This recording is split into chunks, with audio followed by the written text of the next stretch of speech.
The galaxy had never seen anything like it. The Galactic Council had gathered to make a decision that would change the fate of Earth forever. Representatives from dozens of alien species filled the enormous chamber, each seated in their designated places.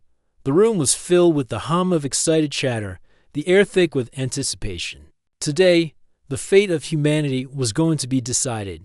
The humans, a species that had recently discovered the vastness of space, were seen as nothing more than primitive creatures. By the rest of the galaxy, they had no advanced technology, no powerful fleet, and no real place among the stars. Earth had barely begun to explore its own solar system, let alone any distant worlds. Too many of the alien leaders, humans, were weak and inconsequential. But that would soon change. The debate on Earth's future had been ongoing for weeks. The Galactic Council had always been made up of the strongest and most influential species in the galaxy. It was their duty to ensure the survival of their civilizations, no matter the cost. Today, however, they were focused on one thing: humanity. "It's time," said an alien who appeared as a floating, glowing sphere. The sphere had been the leader of the council for many cycles. Its voice, calm and emotionless, echoed through the hall. "We've waited long enough. The vote is clear. Humanity's future is ours to decide."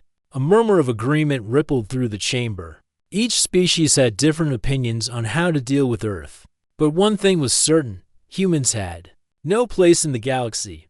The decision had already been made. "We will enslave them." Another voice called out. This came from a tall, insect-like species with multiple eyes and sharp mandibles.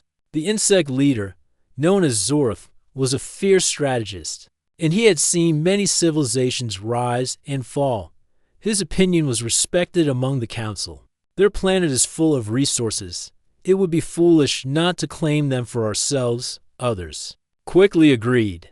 The discussion turned into a heated debate as each species argued over the specifics of how to enslave humanity. Some suggested taking humans as laborers to mine valuable minerals, while others wanted them as servants. It didn't matter to them that the humans had their own cultures, their own dreams, and their own way of life. To the council, humanity was nothing more than a resource, waiting to be exploited. At the center of the debate, the sphere raised its glowing tendrils to silence the room. "The vote will begin now." One by one, each species cast its vote. The votes were tallied, and the result was unanimous. Earth would be enslaved. It was decided. The ships would soon arrive, and humanity would be brought under the control of the galaxy's most powerful beings. Back on Earth, humanity had no idea what was coming. The people of the planet continued with their lives as normal. Children went to school, workers went to their jobs, and families sat down for dinner as if nothing in the universe could ever threaten them. But something had been intercepted. A transmission, meant to be private, was intercepted by a group of hackers. These hackers, a mix of government officials and independent activists, had been monitoring strange signals from space for months. They had no idea that this particular signal would change everything. The transmission was short but clear. It was from a communication relay in orbit, intercepted just as it was being sent from the Galactic Council's meeting. "Earth is to be enslaved." The message said, "The vote is final. Prepare for arrival." The hacker group, shocked by what they had discovered, quickly passed the information onto the highest levels of government within hours. The world's leaders were in emergency meetings, trying to figure out what to do. It was hard to believe, even for them. Aliens, beings from another galaxy, had decided that humanity was to be enslaved. Many in the government dismissed the transmission as a hoax, but others knew better. They had seen strange sightings in the sky. They had seen the news reports of unidentified ships appearing above cities, and the space agencies had reported strange signals coming from beyond Earth's atmosphere. It was real. The first response was panic. The world's stock markets crashed as fear spread like wildfire. People took to the streets, not knowing what to do. Some countries declared martial law. Others tried to prepare for an invasion. But most of the world's population had no idea what was coming. It was then that the real horror set in. The aliens were coming, and there was no way to stop them. The galactic fleet arrived within weeks. Their ships were like nothing humanity had ever seen. Towering structures of metal and energy, glowing with unnatural light, hovered above Earth's cities. The first signs of the invasion were terrifying. Massive ships appeared out of nowhere, blocking the sun and casting shadows across entire continents. Humanity was too unprepared. The military scrambled, but their weapons were no match for the alien technology. Cities were destroyed in minutes. Entire nations were left in chaos. The fleets began their descent, and the alien commanders made it clear that humanity was nothing but a resource. The initial resistance was pitiful. Some humans fought back, but their weapons were useless against the alien ships. The aliens did not even need to fire their weapons to crush entire cities. Their mere presence was enough to create terror. In the halls of power, Earth's leaders struggled to come to terms with the reality of the situation. They had no idea why the aliens had chosen to enslave Earth, nor could they comprehend why they had been targeted. But there was one thing they knew for sure. Humanity had no choice but to resist. The people of Earth, although afraid, began to unite. Messages of hope spread through the airwaves. "We will fight," they said. "We will not let our planet fall." In underground bunkers, in hidden military installations, and in the streets, ordinary people began to pick up weapons and prepare for the impossible. The fighting had begun. But the world had no idea that this was only the beginning. The battle for Earth had just started, and it would change the galaxy forever. The day the invasion began, the world fell silent. People stood in awe as the sky turned dark, not from clouds, but from the massive alien ships that hovered above. These ships were not like anything humanity had ever seen. Their sizes were unimaginable, stretching across the sky, blocking out the sun in some places, casting long shadows over the Earth. At first, people didn't know what to make of it. Some thought it was some kind of prank, a strange hoax, or a science fiction movie. But when the first of the alien ships descended, landing on the ground with a thunderous crash, the truth became clear. The aliens had come, and they were not here to make peace. It didn't take long for the people of Earth to realize the full extent of the invasion. The aliens did not make contact through peaceful means. Instead, they sent waves of shock and terror. Their ships unleashed waves of energy that crippled the planet's power grids, cutting off communications between cities and countries. Some nations were thrown into chaos, their military forces confused and scattered. As panic spread, the leaders of the world scrambled to respond. The United Nations was called into emergency sessions, but it was clear that humanity was in no position to fight back. The alien ships were too powerful, their weapons too advanced. The world's armies were no match for the technological superiority of the invaders. In major cities around the world, people ran for shelter, unsure of what would happen next. The alien forces didn't immediately attack with deadly weapons, but their presence alone caused immense damage. Buildings crumbled under the weight of the massive ships as they landed, and the ground shook with each step the alien machines took. But even in the midst of all this chaos, there were those who still believed humanity had a chance. There were brave souls who refused to bow to the invaders, who stood their ground even as the world seemed to fall apart. Among them was Captain John Harris, a former soldier who had seen the worst of battle. His calm demeanor and strong sense of duty had earned him respect during his time in the military. And now, in the face of the greatest challenge humanity had ever known, he became the symbol of resistance. Captain Harris gathered a group of military leaders and civilians who were willing to fight. Together, they began to organize. They knew that they were no match for the alien fleets, but they also knew that they had to try. For the first time in human history, Earth's different nations put aside their differences and united under one cause: to defend their planet with limited resources. The humans began to launch small strikes against the invaders. They used old military equipment, scavenged alien technology, and fought with everything they had. It was not a war they could win in the traditional sense, but they refused to surrender without a fight. On the streets of New York, small groups of resistance Fighters attacked alien patrols. They used guerrilla tactics, striking quickly and retreating before the aliens could retaliate. The resistance was weak, but they had something that the aliens did not expect: determination. Meanwhile, the alien forces continued their operations, landing in different parts of the world. The ships sent down massive mechanical warriors, towering giants with advanced weaponry. These warriors moved through the cities with ease, capturing humans and forcing them into submission. The aliens' plans for enslavement were underway in the first days of the invasion. Humanity's attempts at resistance were nothing more than small victories. But the aliens had underestimated something they hadn't considered: the human spirit. In the command centers of the alien ships, the commanders watched the chaos unfold. They had expected quick and decisive victories, with Earth's people cowering in fear. Instead, they were met with fierce resistance. It was small, scattered, and chaotic, but it was there, and it was growing. The alien forces began to adjust their tactics. They sent more troops, more machines, and more weapons to crush the human resistance.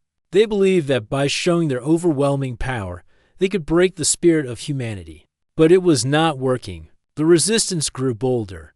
New groups of fighters formed across the globe, from the ruins of major cities to the hidden corners of the world. Civilians took up arms and fought alongside soldiers. The alien invaders could not understand it. They had never encountered a species like this before, one that refused to surrender, even when all seemed lost. In a hidden bunker beneath the ruins of London, Captain Harris and his team worked tirelessly to plan their next move. They knew the aliens had underestimated them, but they also knew they couldn't take the fight to the aliens directly, not yet, at least. They needed more time, more resources, and more coordination. They began to focus on sabotage, disabling alien communication lines, stealing alien technology, and using it against them. They knew that the more they could delay the aliens, the more humanity would have a chance to regroup and fight back. It wasn't enough to win, but it was enough to give them hope. Meanwhile, the rest of the world's leaders continued to negotiate with the invaders, trying to save as many people as possible. Some leaders, desperate to end the conflict, offered to surrender their countries to the aliens in exchange for peace. But the invaders had no interest in peace. They saw Earth as a resource to be claimed, not as a planet to be negotiated with. The news of humanity's resistance spread across the globe. People who had once been terrified began to find strength in the courage of their fellow humans. Families huddled together, waiting for the next strike, but also hoping for the best. The world had not yet lost all hope. The alien leaders, growing frustrated with humanity's unexpected resistance, called for reinforcements. The situation on Earth was becoming more complicated than they had planned. The more they tried to break humanity's spirit, the more they discovered that Earth's people were willing to fight for their freedom. And so, the invasion continued. As the alien invasion continued, humanity found itself on the edge of collapse. The once vibrant cities were now ruins, and the streets were filled with fear. The aliens' overwhelming power had left much of Earth in a state of devastation. But amidst all the destruction, something unexpected happened. Humanity refused to give up. They began to fight back. In the underground bunkers and hidden bases, groups of resistance fighters were organizing. They had no advanced weapons or powerful ships, but they had something the aliens hadn't anticipated: unity and determination. From every corner of the planet, people rose up. The resistance grew stronger each day, fueled by a deep desire to protect their homes and families. Captain John Harris, now leader of the human resistance, had become a symbol of hope. He and his team worked tirelessly, planning raids and ambushes against the invaders. They had learned to use the alien technology that they had scavenged from wrecked ships, adapting it to their needs. It was not enough to defeat the aliens directly, but it was enough to strike fear into their ranks. The first major victory came when the resistance managed to sabotage an alien supply convoy. In the outskirts of Paris, it wasn't a large victory, but it was a victory nonetheless. The humans had struck a blow against the invaders, showing them that they were not as powerless as the aliens had believed. The attack sent a message. The humans weren't just going to roll over and accept their fate. They were going to fight, no matter the odds. Over time, the resistance groups started working together, sharing resources, intelligence, and strategies. Captain Harris worked closely with leaders from other nations, coordinating attacks across the globe. In hidden bases, the humans reverse-engineered alien technology, using it to create weapons that could match the invaders' firepower, even if just for a short time. With each new strike, the alien forces began to feel the pressure. They're once unstoppable. War machines were now being challenged. The humans had found ways to disable the alien warships using EMP devices, and their guerrilla tactics were making it harder for the invaders to maintain control of the cities they had conquered. The aliens, at first so confident in their superiority, now found themselves on the defensive. Their forces, stretched thin across the planet, couldn't keep up with the growing resistance. Some of the alien species began to lose their patience, questioning the strategy of the Galactic Council. One alien commander, a large reptilian creature named Vrax, had been stationed on Earth for several months. He had been among the most aggressive in advocating for the enslavement of humanity. But now, as he looked at the battlefield, he began to see that his initial confidence had been misplaced. "We underestimated them," Vrax muttered to his advisors, his sharp eyes scanning the battlefield from the bridge of his ship. "They are not as weak as we thought, these humans.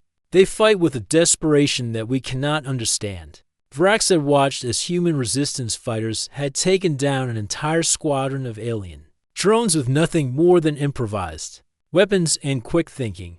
The humans, though not as technologically advanced as the alien forces, had something that the invaders couldn't easily crush: resilience. Back on Earth, Captain Harris was not resting. The latest victory had emboldened him, and he knew that the time for a larger offensive was near. The resistance was now spread across every continent, with underground cells in nearly every major city. It was no longer just a handful of people fighting back. It was humanity as a whole, standing united against a common enemy. "I've seen the alien ships retreat before," Harris said to his team as they gathered around a map of the world. "They'll keep trying to break us, but we need to strike them where it hurts. If we can destroy their command centers, we can disrupt their whole operation." The plan was dangerous, but it was the best chance humanity had. Harris and his team set out to rally support from all corners of the world. The resistance fighters needed to act quickly before the alien forces could regroup and retaliate. In the meantime, the aliens began to make desperate attempts to quell the growing rebellion. They used more brutal tactics, raiding civilian areas and capturing humans to serve as slaves. Their goal was simple: break the human will to fight. But every time they captured a city, they found it harder to keep control. Humanity's resolve was only growing stronger, and every victory, no matter how small, added fuel to the fire. The alien forces started to split into factions, each questioning the original plan set by the Galactic Council. Some believed it was time to offer peace to humanity, to try and negotiate a way out of the conflict. Others, like Vrax, were unwilling to back down. They had already gone too far to turn back. Vrax, filled with anger and frustration, led a new assault on one of the largest human strongholds in the Americas. His forces attacked with ruthless efficiency, but the humans were ready. They used everything at their disposal: alien weapons, homemade explosives, and their own sheer will. The battle was fierce, but in the end, the humans managed to hold their ground. The cost was high, but the victory was a turning point.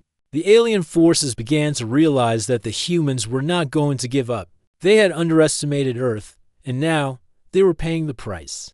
The more the resistance fought, the more the alien commanders began to understand that humanity was not so easily crushed.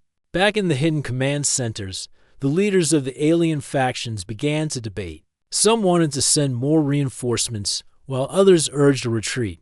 But the damage had been done. The humans had made their mark, and the aliens knew that the longer they stayed, the more they would lose. In the midst of the chaos, Captain Harris and his team prepared for the next phase of their plan. The resistance was growing, and the alien forces were weakening. The time had come to strike back with everything they had. Humanity had made it clear they were not going down without a fight. The situation on Earth had become a living nightmare for the invaders. What had started as a swift and certain conquest was turning into a drawn-out battle that the aliens hadn't prepared for. The resistance, small and underestimated at first, had now grown into a force that could no longer be ignored. Every strike the aliens launched, every plan they set in motion, only seemed to fuel the fire of human defiance. The aliens, once so sure of their victory, were now in disarray. Reports from their commanders were filled with frustration. The humans weren't breaking. In fact, they were growing bolder with each passing day. Resistance fighters were now taking control of entire regions, forcing the aliens to retreat and reorganize. The once imposing alien fleets now found themselves being pushed back by forces they had considered inferior. The defeat in Paris had been the first real blow to the invaders. What had started as a simple sabotage mission by a small resistance group turned into a full-scale battle that left the alien forces scrambling. Their advanced technology was no match for the cunning and resourcefulness of the humans. They had underestimated humanity's ability to adapt and fight back, and now it was costing them dearly. In the alien command centers, panic was starting to set in. Vrax, the reptilian commander who had once been so confident, stood before a large communications screen, his claws trembling with frustration. His once proud fleet was now scattered. With half of his ships damaged or destroyed, he had lost more troops than he had ever thought possible. "We should have ended this quickly," Vrax growled, his sharp voice filled with anger. "These humans are not to be underestimated." His advisors remained silent, too afraid to speak up. They had never seen Vrax this upset before. The once feared leader of the invasion was now a shadow of his former self, weighed down by the growing pressure of the war. Meanwhile, on Earth, Captain John Harris and his team were not slowing down. Their last victory had given them the momentum they needed, and now they were preparing for a larger strike. The resistance had grown stronger, with more humans joining the cause every day. They had gained confidence from their previous successes, and now they were ready to take the fight to the heart of the alien command. Harris knew that they could no longer rely on small victories. They needed to deal a blow that would make the aliens question their entire strategy. If they could destroy the alien command centers and cripple their leadership, they might just stand a chance of winning this war.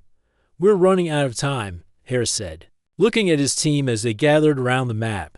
"We've proven that we can hurt them, but we need to hit them where it really matters. If we can take out their main control hubs, we can throw them into chaos." The resistance had already managed to infiltrate several alien bases, gathering valuable intelligence. They had learned the locations of several high-ranking alien command centers. Hidden deep in the heart of the alien fleets, these centers were where the alien commanders coordinated their forces, and destroying them would send a message to the invaders. Humanity was no longer a weak, helpless species. The plan was risky, but it was their best chance. Harris and his team gathered the necessary resources, stolen alien weapons, explosives, and whatever else they could get their hands on. With each passing day, they grew bolder, moving closer to their goal of striking the alien heart. As the resistance prepared for their next move, the alien forces began to show signs of division. The losses were mounting, and the once unified factions within the Galactic Council were beginning to fracture. The species that had voted to enslave Earth were now turning on each other, questioning the wisdom of their leaders. Some factions wanted to negotiate with humanity, offering peace in exchange for their own survival. They had realized, too late, that Earth was not the easy conquest they had believed, but others, like Vrax, still held on to the belief that they could crush humanity once and for all. This division weakened their leadership and made their response less coordinated. Back on Earth, the humans were beginning to understand that this was their moment. The alien invaders were on the defensive. For the first time in the war, the humans were in control of the narrative. They had the power to dictate the next steps, and they were determined to make their move. The human resistance was growing in strength, and with each new victory, the alien forces were pushed further back. The invaders had failed to break humanity's Spirit, now, the aliens were the ones on the run, but the battle was far from over. Harris knew that it would take more than just defeating the alien fleets to end this war. The alien leaders had to be brought down, and the control centers that held their power had to be destroyed. Only then could humanity be truly free from the threat of enslavement. As the weeks passed, the tension between the alien factions reached its peak. Vrax's hardline stance was increasingly unpopular, and his leadership was being questioned. Meanwhile, those who had once supported the idea of enslaving humanity were beginning to realize the terrible cost of their actions. The alien commanders had made a grave mistake, one that they now feared they could never undo. In the Galactic Council, the once unified front was crumbling. Some species began to negotiate with Earth's leaders, offering peace in exchange for their survival. The message was clear. The invaders were no longer the unstoppable force they had once been. They were pleading for mercy, hoping that humanity would show them the same kindness they had denied Earth. But humanity's leaders, led by Captain Harris, were not quick to forgive. The scars of the invasion ran deep, and the cost of resistance had been high. Humanity had lost countless lives in the fight for freedom. No one was willing to forget that easily. As the alien factions splintered, the humans continued to push forward. Their final strike against the alien command centers was imminent, and the fate of Earth hung in the balance. Would the aliens finally give in to humanity's demands for peace? Or would they continue to fight until the last ship was destroyed? The war was not over yet, but for the first time, humanity had the upper hand. The alien invaders had underestimated Earth, and now they were paying the price. The human resistance had reached its peak. For months, the alien forces had dominated Earth, taking control of cities, enslaving humanity, and forcing their will upon the planet. But now, things were changing. The aliens had miscalculated. They had underestimated the humans' will to survive and their ability to adapt. Captain John Harris stood in the command center of the Resistance's headquarters. The map in front of him was covered in red marks signifying alien positions, resistance cells, and key targets. The time for small victories was over. The humans had gathered enough resources, enough intelligence, and enough courage to strike. At the heart of the invaders' operation, we can't wait any longer, Captain Harris said, his voice firm as he looked around at his team. This is our moment. If we take down their command centers now, we can break their entire operation. They're on the edge, and we need to push them over. The room filled with nods of agreement. Every person in the room knew the risks. The alien command centers were heavily protected. Their defenses stronger than anything the humans had faced so far. But if they didn't act, the invaders would regroup and launch a counteroffensive. This was a one-shot deal. For the first time in a long while, the resistance fighters were not acting out of desperation. They were acting with purpose. They knew they had the upper hand. The alien forces, once so confident, were now fractured. Their leadership divided, and their morale shattered. The last few weeks had shown the cracks in the alien empire. Reports from the battlefield confirmed it. The once united front of the Galactic Council was falling apart. Some factions had begun to negotiate, seeking peace with the humans. Realizing the futility of continuing the war, the defections among the alien species were growing. Those who had originally voted for Earth's enslavement were now questioning their decisions. "We can do this," said Maria, a former scientist-turned-strategist for the Resistance. She tapped her fingers on the table, her eyes focused on the map. "If we hit them where it hurts, take down their central hubs, we can throw them into total chaos." It was a bold plan, but the Resistance had no choice. With the alien fleet weakened and their command structure faltering, Earth's final chance for freedom had arrived. The operation was set in motion. Resistance cells across the world would strike key alien installations, targeting power sources, communication hubs, and military bases. The goal was to cripple the alien forces so they could not regroup and retaliate. But the heart of the operation was to hit the alien command centers, the places where the decisions were made, where the invaders had orchestrated the invasion. From the very beginning, the night before the operation, Captain Harris stood alone in his quarters. looking out over the ruined city. The sky was a deep shade of orange from the burning wreckage of what had once been a thriving metropolis. He could feel the weight of the responsibility on his shoulders. If this failed, humanity would be lost. But if they succeeded, he turned away from the window and prepared for the mission. Tomorrow, everything would change. The operation began at dawn. The resistance fighters, armed with a mix of human and alien technology, moved quickly and silently. Each group had a specific target, and they were all united in their purpose to bring down the alien empire once and for all. The first target was an alien power plant in the outskirts of Berlin. It had been providing energy to the alien fleet, allowing them to maintain their stranglehold on Earth. A small team of resistance fighters, led by Lieutenant Emma, infiltrated the facility, using alien stealth technology to avoid detection. "We've got one shot at this," Lieutenant Emma said, her voice calm but filled with determination. "We plant the charges, get out, and leave no trace." The team worked quickly, planting explosives at the critical points of the power plant. They moved silently through the facility, avoiding the alien patrols. When the charges were set, they made their way to the exit, only narrowly avoiding detection by a patrolling alien drone. As they left the building, the countdown began. The explosion rocked the city. The alien power plant was destroyed in an instant, cutting off the alien forces' energy supply and sending shock waves through their command structure.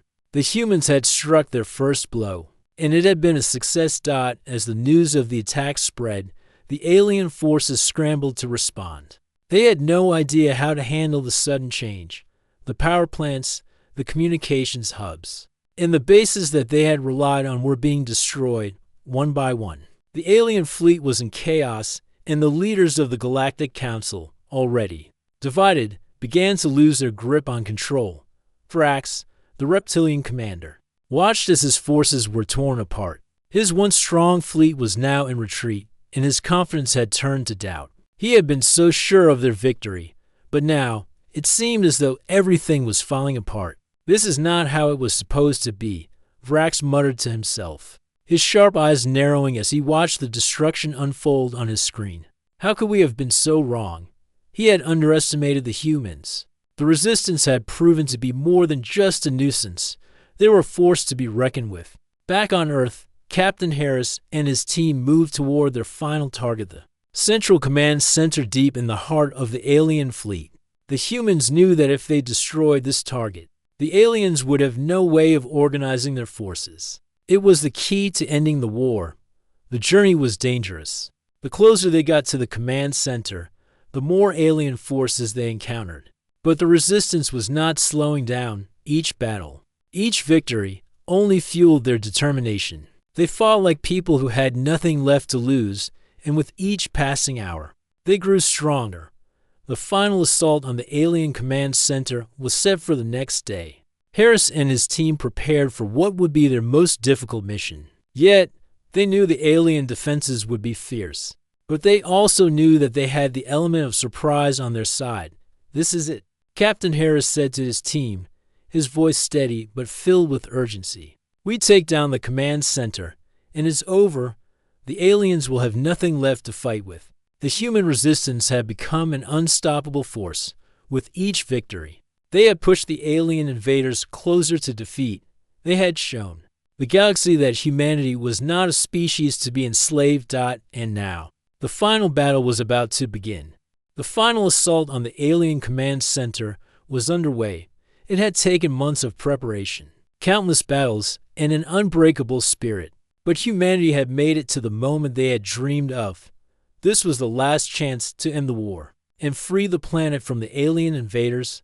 Captain John Harris stood at the front of his team, leading them through the thick smoke of the battlefield. The alien defenses around the command center were fierce, but the resistance was determined. It was no longer about just survival. It was about taking back their home, about ending the nightmare that had plagued Earth for so long.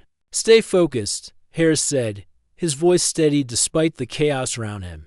"We can't afford to make mistakes now." His words were calm, but inside, he felt the weight of the situation. They were on the edge of victory, but they had also lost so much. Thousands of lives had been sacrificed in the fight for freedom. Harris had seen it all, the devastation, the loss, and the countless sacrifices that had been made. He knew that, even if they won this battle, it would never erase the pain of what humanity had endured. The alien command center loomed ahead, heavily guarded and surrounded by a maze of defensive structures. It was their last stronghold, and if they could take it down, the war would be over. The alien fleet would have no leadership, no way to coordinate their forces, and no means of continuing the invasion. "We're close," Lieutenant Emma said, pointing to the massive walls that surrounded the center. "This is it, one final push, and we'll have them." The team moved quickly, using alien technology to breach the outer defenses. The blasts from their weapons tore through the thick metal walls, and soon they were inside. But the alien soldiers were waiting for them. The air was thick with tension as the humans fought their way through the corridors of the command center, determined to reach the heart of the alien operation. Every step was a risk, every move could be their last. The alien forces were well organized, but they were shaken. The resistance had proven to be more than just an annoyance, they had become a true threat, and the aliens were scrambling to stop them. Back in the alien fleet's command center, Vrax watched the events unfold on his screens. His once mighty fleet had been crumbling for days, and now the humans were closing in on the final target. His confidence, which had been so strong when the invasion began, was now nothing but a distant memory. The humans had pushed him and his forces to the brink of collapse. "How did it come to this?" Vrax growled, his reptilian eyes narrowing as he watched the resistance make their way through the command center. "We should have crushed them when we had the chance, but now it was too late." The human resistance was relentless, and they were about to finish what they had started. The alien forces, once so powerful, were scattered and demoralized. Their command structure was failing, and there was nothing Vrax or his commanders could do to stop it. A message from the Galactic Council appeared on his screen. It was a communication from one of the alien leaders, but it was not the message he had hoped for. The leader, once a firm supporter of the invasion, was now pleading for peace. The message was clear. The war was over. The aliens had lost. Vrax clenched his fists, his anger building. He had fought for this invasion. He had been one of the strongest voices in favor of enslaving Earth. But now, everything was falling apart. His fleet was in ruins, his commanders were in disarray, and the humans were about to win.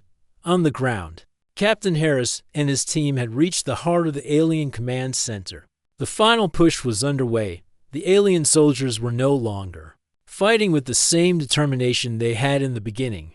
The resistance had broken their will. The war was coming to an end. As Harris and his team moved toward the central control room, they could hear the sounds of the alien forces retreating. The aliens were giving up. Their confidence had turned to fear. The humans had shown them that they could not be defeated, that Earth was not a planet to be enslaved. "We're almost there," Harris said, his voice filled with determination. "Let's finish this." The team entered the control room, and Harris stood before the alien command console. This was it, the moment of truth. If they could disable the command center, the alien fleet would lose its ability to operate. The war would be over, and Earth would be free. "Captain, we've got it," Lieutenant Emma said, her fingers flying over the control panel. "The system's down. The command center is disabled." Harris felt a rush of relief. It was over. The aliens had been defeated. But as the team stood in the control room, staring at the flashing screens that showed the collapse of the alien fleet, Harris couldn't shake the feeling that the victory had come at too high a cost. As the alien fleet began to disband and retreat, the message from the Galactic Council arrived. The once proud leaders of the alien empire were now pleading for mercy. They had been beaten. They had lost. The message was sent to Earth's leaders, including Captain Harris. The aliens were offering peace and end to the war in exchange for their survival. But Harris knew the decision would not be easy. Earth had been ravaged by the invasion, and humanity had lost so much. The thought of mercy was a bitter one. The decision was made at a global summit. The leaders of Earth, with Harris at their side, debated what to do. The aliens had caused immense suffering, but there was a chance for peace. Would humanity show mercy to those who had come to enslave them, or would they seek retribution for the pain they had caused? After hours of discussion, the decision was made. Earth would offer peace, but on their terms.